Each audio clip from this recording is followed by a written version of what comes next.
Voltamos, pessoal, e hoje vamos falar da aposentadoria e pensão excepcional ao anistiado político. Pessoal, sem sombra de dúvida, das pensões especiais, essa daqui é a mais complicada. É a que tem mais detalhes e que você fica mais exposto a ele, tá? Então peço a vocês que tenham muita atenção. Então, como eu sempre falo, já vai lá e já baixa a Lei 10.559 de 2002 para dar aquela lida na diagonal. Essa lei é um pouco maior, um pouco mais extensa. Para o vídeo não ficar muito grande, para facilitar o aprendizado, eu quebrei esse vídeo em partes, tá? Então essa daqui é a primeira parte. Então essa pensão especial a gente não vai esgotar nesse vídeo. O que eu coloquei aqui nesse vídeo?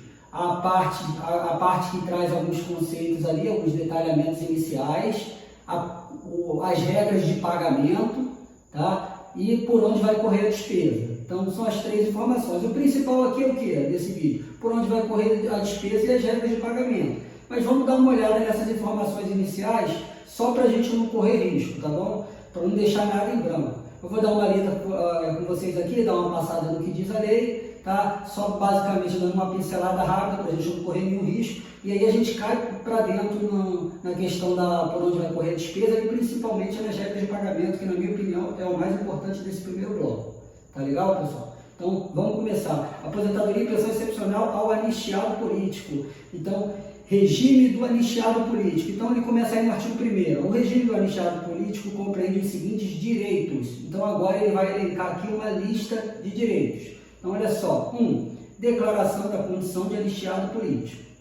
2. Reparação econômica de caráter indenizatório em prestação única ou prestação mensal, permanente e continuada, asseguradas a readmissão ou a promoção na inatividade, nas condições estabelecidas no caput, nos parágrafos 1º e 5º do artigo 8º dos atos das disposições constitucionais transitórias. De cara, esse inciso aqui é um dos mais importantes, tá, pessoal? Então, olha só, ele fala de reparação econômica, fala que a pensão tem natureza indenizatória, isso é muito importante também, ó, e que ela vai ser paga de maneira única ou mensal. Então, veja bem, ela pode ser paga em uma única prestação ou pode ser pago todo mês, de maneira permanente e continuada. Então, veja que esse dispositivo é muito importante. Ele já dá uma dica ali do que a gente vai trabalhar mais para frente.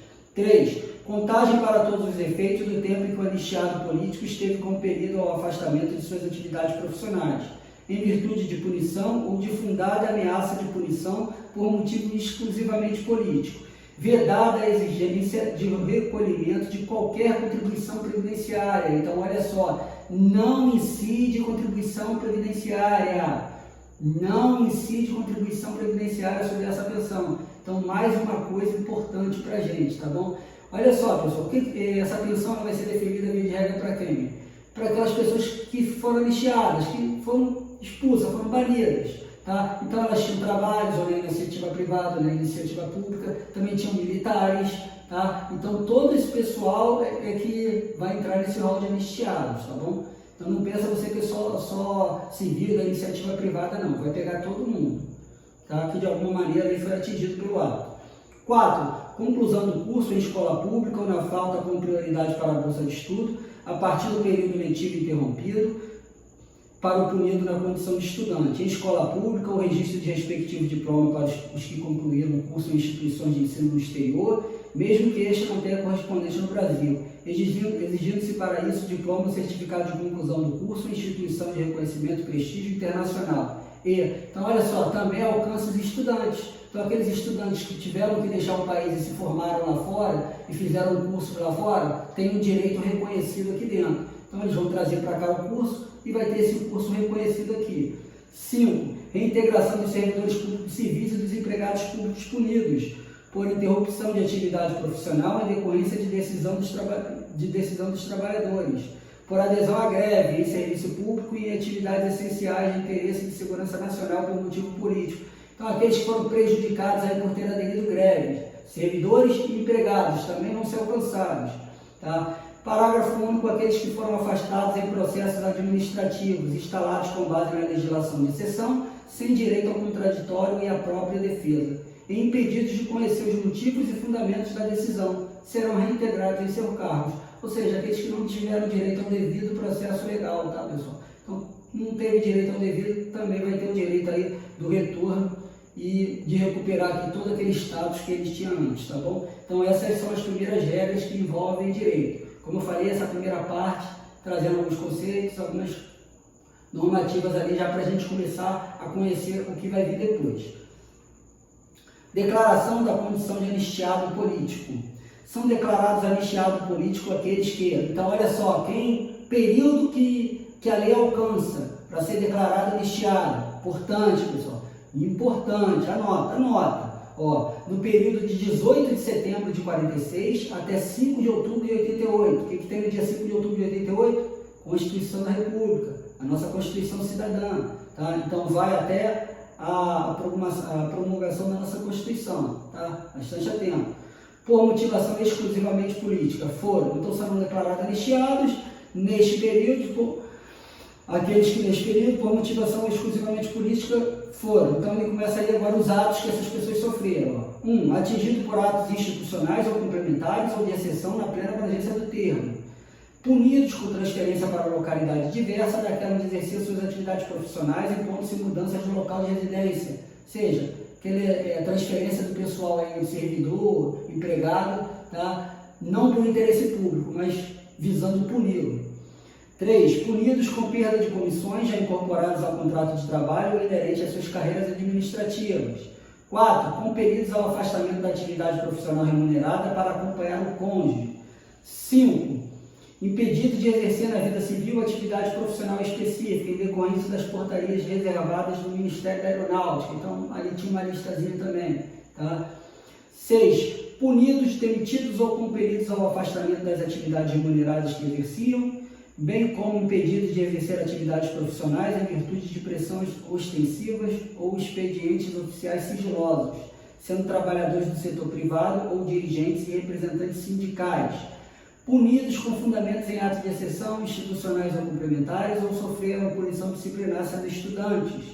Tá? 8. Abrangido pelo Decreto Legislativo 18. Aí não vou continuar, tá, pessoal? 9. Demitidos sendo servidores públicos civis empregados em todos os níveis de governo ou em suas fundações públicas, empresas públicas ou empresas mistas ou sob controle estatal, exceto nos comandos militares, no que se refere ao disposto parágrafo 5º do artigo 8º da DCT.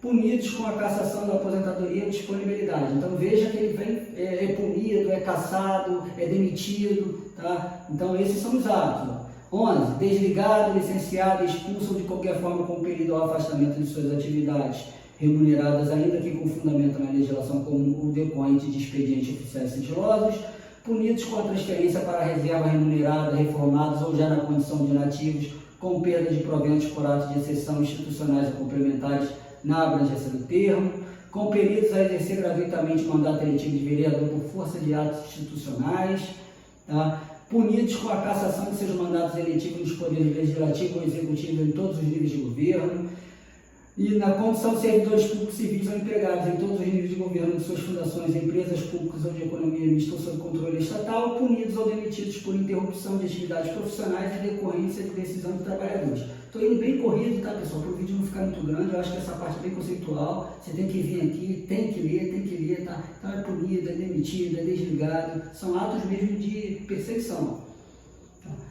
16. Sendo servidores públicos punidos com demissão ou afastamento e que não requereram retorno ou reversão à atividade no prazo que transcorreu de 28 de agosto de 79 a 26 de dezembro do mesmo ano, ou tiveram seu pedido indeferido, arquivado ou não conhecido, e tampouco foram considerados aposentados, transferidos para a reserva ou reformados. Impedidos de tomar posse ou de entrar em exercício no cargo público, nos poderes judiciário, legislativo e executivo, em todos os níveis, tendo sido válido o concurso. Lembrando, minha pessoa, por que aconteceu isso? Aconteceu isso porque a gente estava numa época de ditadura e essas pessoas elas foram perseguidas, elas sofreram esses atos, basicamente o quê? Por pensar diferente do regime. Então, elas manifestavam um pensamento diferente daquele instituído pelo regime, elas acabavam sofrendo esses atos de exceção, tá bom? Então, bastante cuidado com isso. Então, essa é a primeira parte. Eu acho que a incidência de questão aqui em cima desse tópico deve ser bem pequena, tá? Mas é bom a gente dar uma lida ali para garantir, eu acho que está bem tranquilo, tá bom? O que interessa, mais importante hoje na nossa aula é isso, é a prestação única ou prestação mensal. Então a gente já viu que ele pode receber de maneira única ou pode receber de maneira mensal. Vamos dar uma olhada, primeiro vamos ver como é que vai correr essa despesa, né, pessoal? Então vamos lá. A reparação econômica de que trata o inciso 2 do artigo 1º desta lei, nas condições estabelecidas no caput do artigo 8º da DCT, ocorrerá à conta do Tesouro Nacional. Então, por onde vai correr a despesa? Conta do Tesouro Nacional. Primeira informação, anota, deixa destacado os macetinhos. Os mais importantes você vai destacando aí no seu caderno ou no Word, onde você estiver usando. A reparação econômica em prestação única não é acumulável com a reparação econômica em prestação mensal, permanente e continuada. Regra de acumulação, muito importante. Então, ou você fica com a prestação única ou você fica com a prestação mensal. Você não vai poder ficar com as duas. Parágrafo 2º. A reparação econômica nas condições estabelecidas no caput do artigo 8º da DCT será concedida mediante portaria do Ministro de Estado da Justiça, após parecer favorável da Comissão de Anistia. Então, olha só que interessante. Corre a conta do Tesouro, tá? Quem concede a pensão é via portaria, vindo do Ministro de Estado da Justiça, mas esse ministro precisa de um parecer da Comissão de Anistia. Então, a Comissão de Anistia faz o parecer, manda para o ministro e é ele quem vai conceder o benefício. Então, que coisa importante, hein? Então, preste bastante atenção. A reparação econômica, agora, visto por onde corre a despesa, tá? A gente viu lá que precisa da Comissão de Anistia para fazer o parecer, o Ministro da Justiça vai correr pelo Tesouro. Agora vamos dar uma olhada nas duas reparações, tá bom? Como que vai funcionar isso aí, tanto a única quanto a mensal. Vamos começar agora pela única. A reparação econômica em prestação única consistirá no pagamento de 30 salários mínimos por ano de punição, e será devida aos anistiados políticos que não puderem comprovar vínculo com a atividade laboral, ou seja, que não conseguem provar que estavam trabalhando naquela época. Então, eles não conseguem provar vínculo. Então, se eu não consigo provar vínculo, vou receber uma prestação única, que tem como pagamento 30 salários mínimos por ano de punição. Tá bom? Mas vamos ver que tem um complemento disso aqui. Para o cálculo do pagamento mencionado no caput deste artigo, considera-se como um ano o período inferior a 12 meses. Então, se a percepção, o ato aconteceu em período inferior a 12, fecha como um ano. Em nenhuma hipótese, o valor da reparação econômica em prestação única será superior a R$100 mil. Então, temos um limite de pagamento da prestação única, tá? Esse limite é R$100 mil. Importante isso aí? Importante. Importante pra caramba. Tome nota, anota, tá? Então, essa é a prestação única, tá bom, pessoal? Vamos agora falar daquela mensal, permanente e continuada. Então, a reparação econômica em prestação mensal, permanente e continuada, nos termos do artigo 8º da DCT, será assegurada aos anistiados políticos que comprovarem vínculo com a atividade laboral, à exceção daqueles que optarem por receberem prestação única. Então, olha só, a gente já viu que prestação única, ele não consegue comprovar o vínculo, por isso que ele fica distrito à prestação única. Esse daqui consegue, tá? Ele consegue comprovar o vínculo. E o que acontece? Ele vai poder escolher, tá? Ele comprovando o vínculo, ele pode escolher ficar com a mensal ou ficar com a única. Então, esse daqui ele vai poder os dois. Aquele que consegue comprovar o vínculo, ele tem essa liberdade de opção entre escolher uma ou escolher a outra. O primeiro caso não. O primeiro caso ele está distrito à prestação única, tá? Então, bastante atenção com esse detalhe. Tá? Do caso de quem não conseguiu comprovar vínculo com quem conseguiu comprovar o vínculo. O valor da prestação mensal permanente continuada será igual ao da remuneração que o anistiado político receberia se na ativa estivesse, considerada a graduação a que teria direito, obedecidos os prazos para promoção previstos nas leis e regulamentos vigentes e asseguradas as promoções ao oficialato, independentemente de requisitos e condições, respeitadas as características e peculiaridades do regime jurídico dos servidores públicos civis e dos militares, e, se necessário, considerando os seus paradigmas. Então, aqui ele está voltando uma regrinha direcionada para os militares. Os valores apurados nos termos desse artigo poderão gerar efeitos a partir de 5 de outubro de 88, né, que vem a Constituição de 88, considerando-se para o início da retroatividade da prescrição quinquenal a data do protocolo da petição, o requerimento inicial da anistia, de acordo com os artigos 1º e 4º do Decreto 20.910. Então, começa ali o start para a pensão, ele vem da promulgação da Constituição de 88. Então, bastante interessante isso, né, pessoal? Então, a partir dali, obedecendo uma prescrição quinquenal, uma prescrição de 5 anos.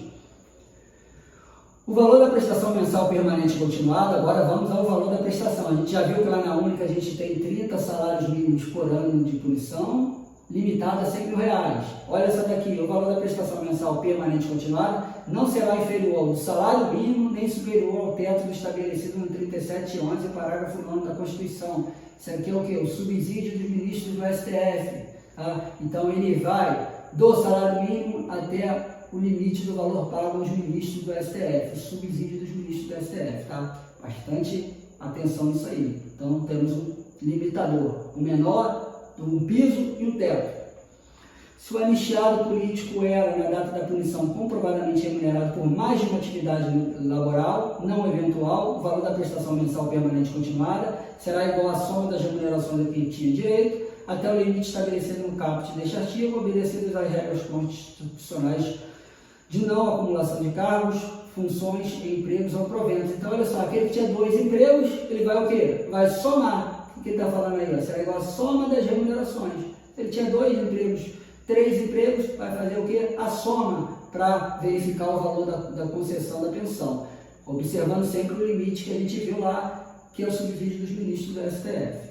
E por último, tá, para a gente fechar a aula de hoje, para o cálculo da prestação mensal de que trata este artigo, será assegurado na inatividade, na aposentadoria, na reserva, as promoções do cargo, emprego, posto ou graduação a que teria direito se estivesse em serviço ativo. Ou seja, todos os direitos permanentes ali do ativo, as vantagens recebidas por ele, vai ser alcançada para esse pessoal também, tá? Então, essa é a nossa parte 1, pessoal, a primeira parte dessa pensão especial, que ela é um pouco mais longa e ela requer mais cuidado, tá? Então, no próximo vídeo, eu disponibilizo para vocês a segunda parte. Peço que, se gostou, curte, se inscreva no canal, me ajude na divulgação, tá bom? E segue a gente lá no Instagram também, que eu estou sempre largando alguma coisa lá pro pessoal, tá? Aprovados? Até a próxima!